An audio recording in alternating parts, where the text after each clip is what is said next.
प्यारे विद्यार्थियों, मैं विनोद कुमार यादव हिंदी अध्यापक आप सभी विद्यार्थियों का अपने YouTube channel Mahatma ji institute में हार्दिक स्वागत एवं अभिनंदन करता हूं। तो आज बच्चों में कक्षा 8वीं की हिंदी पाठ्यपुस्तक वसंत भाग 3 का पाठ 3 बस की यात्रा का अध्ययन करेंगे, जिसके लेखक हैं हरिशंकर परसाई जी। और यह एक पुरानी बस, मतलब बिल्कुल जर्जर बस की जो है दुर्व्यवस्था, अव्यवस्था का वर्णन इसमें किया गया है। एक व्यंग है, ये व्यंग लेखक भी हैं हरिशंकर परसाई जी। तो पाठ पढ़ते हैं, उसके बाद फिर बताएंगे। हम 5 मित्रों ने तय किया कि शाम 4 बजे की बस से चलें। ये लेखक हरिशंकर परसाई जी ने कहा है कि हम 5 मित्रों ने तय किया या विचार बनाया कि शाम 4 बजे की बस से चलें। पन्ना से इसी कंपनी की बस सतना के लिए घंटे भर बाद मिलती है, जो जबलपुर की ट्रेन मिला देती है। पन्ना कहाँ है? मध्य प्रदेश में है। पन्ना से इसी कंपनी की बस सतना के लिए, सतना भी मध्य प्रदेश में है, सतना के लिए घंटे भर बाद मिलती है। मतलब 1 घंटे के अंतराल पर जो है बस मिल जाती है, जो कि जबलपुर की ट्रेन मिला देती है, जिससे जाने पर जो है जबलपुर के लिए ट्रेन का समय जो होता है हम उस टाइम पर पहुंच जाएंगे, जो जबलपुर के लिए ट्रेन जाती है। तो इसीलिए कहा कि जबलपुर की ट्रेन मिला देती है। सुबह घर पहुंच जाएंगे। हम में से 2 को सुबह काम पर हाजिर होना था, इसलिए वापसी का यही रास्ता अपनाना ज़रूरी था। लेखक कहता है कि 2 लोगों को हमको ड्यूटी करना था, कहीं नौकरी करते होंगे, तो इसलिए जो है घर पहुंचना ज़रूरी था जल्दी, और ये रास्ता इसीलिए अपनाया, इस रास्ते को इसीलिए चुना। लोगों ने सलाह दी कि समझदार आदमी इस शाम वाली बस से सफ़र नहीं करते। मतलब लोगों ने बताया वहाँ पर, जो वहाँ के आसपास के थे, कि समझदार जो होते हैं, जो समझदार व्यक्ति होते हैं, वो इस बस से सफ़र नहीं करते। उसका कारण क्या है बताते हैं। क्या रास्ते में डाकू मिलते हैं? लेखक कहता है कि मैंने पूछा कि क्या रास्ते में डाकू मिलते हैं? नहीं, बस डाकिन है। लोगों ने क्या कहा कि डाकू नहीं मिलते, बल्कि बस ही डाकिन है। कहने का मतलब यह है कि बस ही ऐसी है कि जो कि आपको रास्ते में अधर में ही छोड़ देगी, आपको मंजिल तक नहीं पहुंचाएगी। यह खुद में डाकिन है। बस को देखा तो श्रद्धा उमड़ पड़ी। मतलब बस की हालत ऐसी थी, किसी जैसे बुजुर्ग व्यक्ति को देख लो, असहाय व्यक्ति को देखो तो मन में दया आ जाती है। उसी तरह से उस बस को देख करके लेखक कहता है कि जब बस को देखा तो मन में दया की भावना आ गई, श्रद्धा का भाव उमड़ पड़ा। खूब वयोवृद्ध थी। खूब वयोवृद्ध का मतलब कि बहुत ही ज़्यादा बुजुर्ग, जर्जर, सदियों के अनुभव के निशान लिए हुए थी। मतलब बहुत ही पुराने ज़माने के जो है अनुभव जो होता है, जो व्यक्ति पुराने होते हैं उनको बहुत चीज़ों का अनुभव हो गया होता है। तो उसी तरह से वो बस भी जो है वो कहीं पर उसमें खरोंच लगी हुई थी, तो कहीं पर वो ठुकी हुई थी आगे से, कहीं साइड से लगा हुआ था। कहने का मतलब उसमें बहुत बड़ा अनुभव छुपा हुआ था, अनुभव लिए हुए थी लोग। इसलिए इससे सफ़र नहीं करना चाहते कि वृद्धावस्था में इसे कष्ट होगा। मतलब क्या कह रहा है लेखक कि लोग इसीलिए इससे सफ़र नहीं करते होंगे क्योंकि ये बुढ़ापा है। बुढ़ापे में बस पर कौन बैठे, कि बुजुर्ग आदमी को कोई कष्ट नहीं देना चाहता। उसी तरह से बुजुर्ग बस में जो है कोई नहीं बैठना चाहता। यह बस पूजा के योग्य थी, पूजा करने के लायक थी। मतलब अब इस पर बैठने, सवारी करने के लायक नहीं थी। उस पर सवार कैसे हुआ जा सकता है, मतलब उस पर कैसे सवारी की जा सकती है, तो वह पूजा के योग्य है। बस कंपनी के एक हिस्सेदार भी उसी बस से जा रहे थे। वो जिस कंपनी की बस थी उसके हिस्सेदार भी उसी बस में बैठे हुए थे। एक हमने उनसे पूछा, यह बस चलती भी है? जब मैंने उनसे ये पूछा कि क्या ये, उसकी हालत देख करके पूछा कि क्या ये बस चलती भी है, वह बोले चलती क्यों नहीं है जी, अभी चलेगी। उन्होंने उत्तर दिया बड़े विश्वास के साथ कि चलती क्यों नहीं, अभी चलेगी, देखना। हमने कहा वही तो हम देखना चाहते हैं। मैंने कहा, लेखक कहता है कि मैंने कहा कि हम यही चीज़ तो देखना चाहते हैं कि ये चलेगी भी कैसे, ये चलने की हालत में तो है नहीं। अपने आप चलती है यह? हाँ जी, और कैसे चलेगी? मतलब अपने आप चलती है यह? तो बोले हाँ जी, और कैसे चलेगी? गजब हो गया, ऐसी बस अपने आप चलती है कि मतलब इस खटारा स्थिति में मतलब खराब हुई पड़ी बस अपने आप भी चलती है। हम आगा पीछा करने लगे, मतलब हम एक बार आगे की तरफ बढ़ते फिर पीछे उठ जाते कि इस बस में बैठें भी कि ना बैठें। आगा पीछा करने लगे। डॉक्टर मित्र ने कहा डरो मत चलो। डॉक्टर मित्र ने कहा कि डरो मत, बस अनुभवी है, बस अनुभवी है, डरो मत, नई नवेली बसों से ज़्यादा विश्वसनीय है। मतलब नई नवेली बसों से ज़्यादा विश्वसनीय है कहने का मतलब इसके अंदर बहुत बड़ा अनुभव छुपा हुआ है। जैसे पुराना व्यक्ति जो है हर तरह के वो इलाज कर सकता है, उसी तरह से इस बस में भी बहुत बड़ा अनुभव छुपा हुआ है। हमें बेटों की तरह प्यार से गोद में लेकर चलेगी, हमें अपने बच्चे की तरह जो है अपने बेटे की तरह अपने गोद में बैठा करके प्यार से लेकर चलेगी। हम बैठ गए। जो छोड़ने आए थे वो इस तरह देख रहे थे जैसे अंतिम विदा दे रहे हैं। मतलब जो हमें वहाँ तक विदा करने आए थे, जो बैठाने आए थे बस में, वो ऐसे देख रहे थे कि जैसे अंतिम बार हम अब इनको बैठा रहे हैं। मतलब बस की हालत देख करके ऐसे लग रहा था कि शायद अब ये इनसे दोबारा हमारी मुलाकात नहीं होगी। तो वो ऐसे सोच रहे थे जैसे हम अंतिम बार विदा दे रहे हैं। उनकी आंखें कह रही थी कि आना जाना तो लगा ही रहता है, आया है सो जाएगा, राजा रंक फकीर। मतलब ऐसा उनकी आंखों से प्रतीत हो रहा था कि वो ये सोच रहे हैं और ये कह रहे हैं कि आना जाना तो लगा ही रहता है, जो आया है वो जाएगा भी। मतलब जो इस धरती पर आया है वो मरेगा भी, चाहे राजा हो, चाहे रंक हो, चाहे फकीर हो। आदमी को कूच करने के लिए एक निमित्त चाहिए, मतलब आदमी को जाने के लिए केवल साधन चाहिए, एक बहाना चाहिए। और आदमी को तो मरना तो है ही, कोई एक्सीडेंट हो करके मरता है, कोई पानी में डूब के मरता है, मतलब एक बहाना हो जाता है। कोई आग में जल के मरता है तो एक निमित्त होना चाहिए बस। इंजन सचमुच स्टार्ट हो गया, इंजन चल गया, ऐसा जैसे सारी बस ही इंजन है और हम इंजन के भीतर बैठे हैं।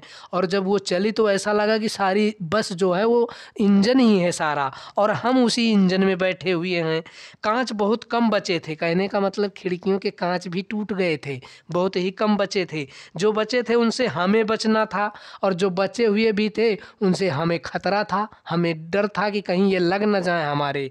तो इसलिए जो है हम फौरन खिड़की से दूर सरक गए, मतलब खिड़की से हम दूर जो है बैठ गए कि कहीं हम इसमें झटका लगे तो इसके साथ न टकरा जाएं और फिर हमें लग जाए चोट। इंजन चल रहा था, हमें लग रहा था कि सारी सीट के नीचे इंजन है। मतलब इंजन चल रहा था तो ऐसे लग रहा था कि हमारी सारी सीटों के नीचे ही इंजन है। बस सचमुच चल पड़ी और हमें लगा कि यह गांधी जी के असहयोग और सविनय अवज्ञा आंदोलनों के वक्त अवश्य जवान रही होगी। मतलब वो बस ऐसी लगी कि जैसे गांधी जी का सब सविनय अवज्ञा आंदोलन चला था 1920 में, और 28 में असहयोग आंदोलन जो था, तो ऐसा लग रहा था कि उस समय तो ये बहुत जवान रही होगी। उसे ट्रेनिंग मिल चुकी थी, उसको प्रशिक्षण मिल चुका था, ट्रेनिंग प्रशिक्षण जो सिखाया जाता है मिल चुकी थी। हर हिस्सा दूसरे से असहयोग कर रहा था, मतलब बस का हर हिस्सा जो है वो दूसरे से असहयोग कर रहा था। मतलब सहयोग की भावना नहीं थी उसमें, एक दूसरे से अलगाव की भावना थी, असहयोग कर रहा था। पूरी बस सविनय अवज्ञा आंदोलन के दौर से गुजर रही थी। सीट का बॉडी से असहयोग चल रहा था, मतलब सीट का बॉडी के साथ, वो बस के साथ असहयोग चल रहा था, सहयोग नहीं था किसी तरह का।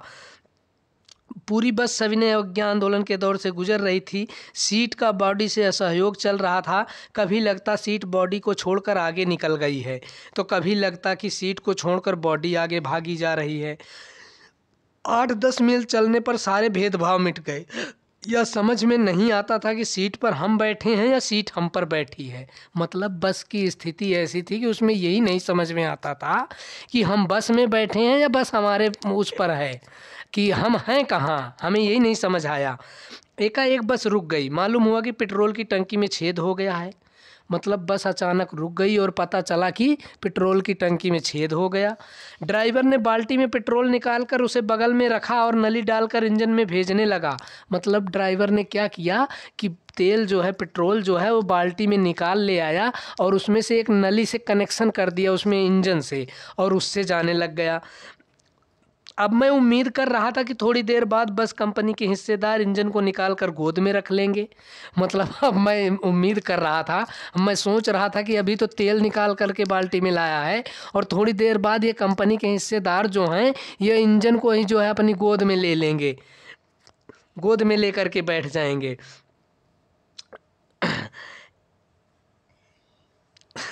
पेट्रोल उसे बगल में रखा और अब मैं उम्मीद कर रहा था कि थोड़ी देर बाद बस कंपनी के हिस्सेदार इंजन को निकाल कर गोद में ले रख लेंगे और उसे नली से पेट्रोल पिलाएंगे और उसे नली से जो है पेट्रोल पिलाएंगे, जैसे एक माँ जो है अपने बच्चे को दूध पिलाती है। तो हमने सोचा कि अब क्या होगा कि इंजन को निकाल के कंपनी के हिस्सेदार जो है वो गोद में बैठा करके और नली लगा करके उसको वो तेल पिलाएंगे। जैसे माँ बच्चे के मुंह में दूध की शीशी लगाती है। बस की रफ्तार अब 15-20 मील हो गई थी। 15-20 मील का मतलब जो कहते हैं आप 15-20 किलोमीटर प्रति घंटा, उसी तरह 15-20 मील प्रति घंटा। मुझे उसके किसी हिस्से पर भरोसा नहीं था, मतलब बस के किसी भी हिस्से पर विश्वास नहीं था। ब्रेक फेल हो सकता था, स्टीयरिंग टूट सकता है। प्रकृति के दृश्य बहुत लुभावने थे। दोनों तरफ हरे भरे पेड़ थे जिन पर पक्षी बैठे थे। मैं हर पेड़ को अपना दुश्मन समझ रहा था। जो भी पेड़ आता डर लगता कि इससे बस टकराएगी। वह निकल जाता तो दूसरे पेड़ का इंतजार करता। झील दिखती तो सोचता कि इसमें बस गोता लगा जाएगी। गोता लगा जाने का मतलब है कि उसमें चली जाएगी और डुबकी लगाने लग जाएगी। एकाएक फिर बस रुकी। ड्राइवर ने तरह तरह की तरकीबें की पर वह चली नहीं। बस अचानक से रुक गई और ड्राइवर ने हर तरकीब लगा ली, लेकिन बस दोबारा स्टार्ट नहीं हुई, चली नहीं। सविनय अवज्ञा आंदोलन शुरू हो गया था। कंपनी के हिस्सेदार कह रहे थे बस तो फर्स्ट क्लास की है, फर्स्ट क्लास नंबर 1 की, मतलब बस 1 नंबर की है जी। यह तो इत्तेफाक की बात है। इत्तेफाक का मतलब कि अचानक की, मतलब एक आधी बार की जो बात हो जाती है। क्षीण चांदनी में वृक्षों की छाया के नीचे वह बस बड़ी दयनीय लग रही थी। क्षीण चांदनी मतलब कमजोर रोशनी में, चांदनी रात में वृक्षों की छाया के नीचे बस बड़ी दयनीय लग रही थी। बहुत ही दयनीय, दया के पात्र की भावना थी उसके अंदर। लगता जैसे कोई वृद्धा थक कर बैठ गई हो, जैसे कोई बुढ़ापा बुजुर्ग व्यक्ति या स्त्री थक करके अपना बैठ गई हो चुपचाप, उसी तरह से वो बस थी। हमें ग्लानि हो रही थी, हमें मतलब दुख हो रहा था, खेद हो रहा था कि बेचारी पर लद कर हम चले आ रहे हैं। अगर इसका प्राणांत हो गया तो इस बियाबान में हमें इसकी अंत्येष्टि करनी पड़ेगी कि हम इस पर बैठ करके आ रहे हैं। और अगर मान लो कि ये मर गई तो इस बियाबान का मतलब होता है उजाड़, जहाँ पर कुछ भी ना हो, जहाँ पर निर्जर स्थान हो, वहाँ पर क्या करना पड़ेगा? अंत्येष्टि। अंत्येष्टि का मतलब होता है दाह संस्कार, जो मरने के बाद होता है।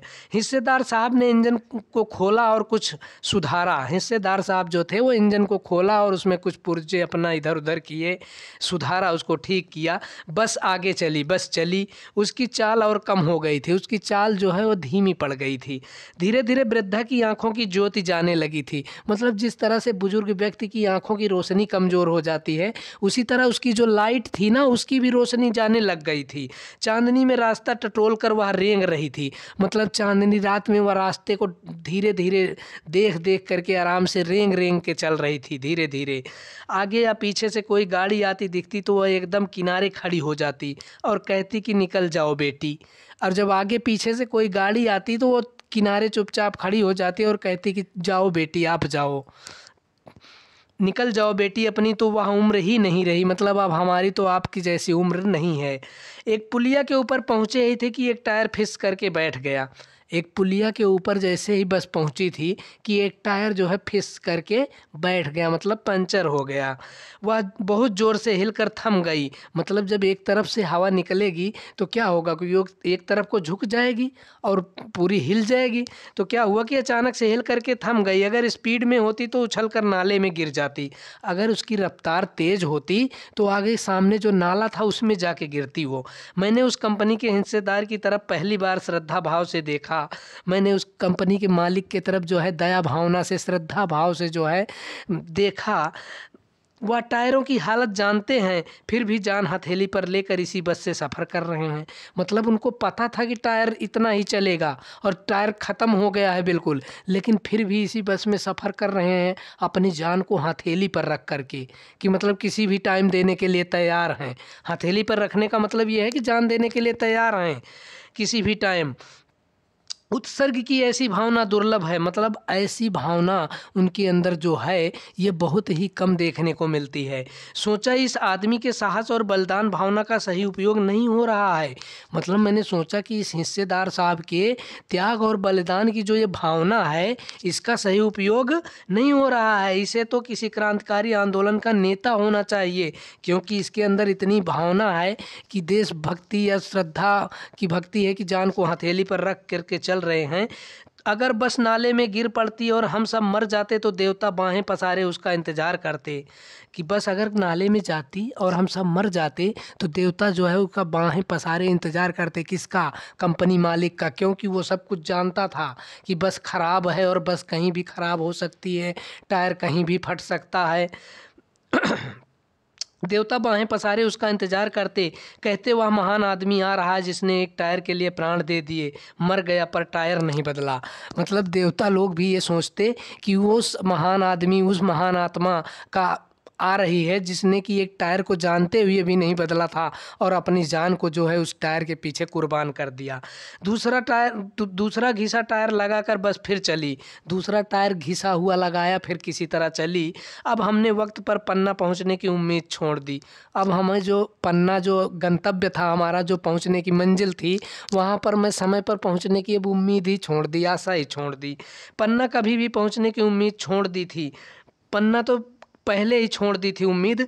पन्ना क्या कहीं भी कभी भी पहुंचने की उम्मीद छोड़ दी मैंने। तो अब कहीं भी कभी भी पहुंचने की उम्मीद ही छोड़ दी कि ये पता ही नहीं कब पहुंचेंगे भी कि नहीं पहुंचेंगे। लगता था जिंदगी इसी बस में गुजारनी है और इससे सीधे उस लोक को प्रयाण कर जाना है। मतलब इसी बस में जिंदगी गुजारनी है और उसके बाद सीधे स्वर्ग लोक को प्रयाण कर जाना है। मतलब यहीं पर जो है सारी जिंदगी उम्र बीत जाएगी और फिर मृत्यु हो जाएगी। इस पृथ्वी पर उसकी कोई मंजिल नहीं है, इस पृथ्वी पर उसके लिए कोई गंतव्य नहीं है, कोई मंजिल नहीं है, कोई जगह नहीं है। हमारी बेताबी, तनाव खत्म हो गए। हमारे जो बेताबी थी, जो उत्साह था, जो लालसा थी, जो चाव था हमारा, वो सब खत्म हो गया। हम बड़े इत्मीनान से घर की तरह बैठ गए। इत्मीनान से मतलब खूब सुकून से, शांति से जो है बैठ गए, इत्मीनान से बैठ गए और बैठ गए। चिंता जाती रही, हंसी मजाक चालू हो गया। मतलब चिंता ख़त्म कर दी, फिक्र सारी छोड़ दी। मैंने कहा चलो बैठो, अब जब भी पहुँचेंगे, आज कल परसों, जितने भी समय में पहुँचेंगे। तो दोस्तों ये हरिशंकर परसाई जी की एक व्यंग रचना थी, जो कि एक जर्जर बस के ऊपर व्यंग किया है उन्होंने। तो आज के लिए बस इतना ही। यदि आपको यह वीडियो अच्छी लगे तो अपने दोस्तों के साथ शेयर करें, लाइक करें और चैनल को सब्सक्राइब करके बेल आइकन को ज़रूर दबा लें, जिससे कि आपको आने वाली हर वीडियो का नोटिफिकेशन समय पर मिल सके। धन्यवाद।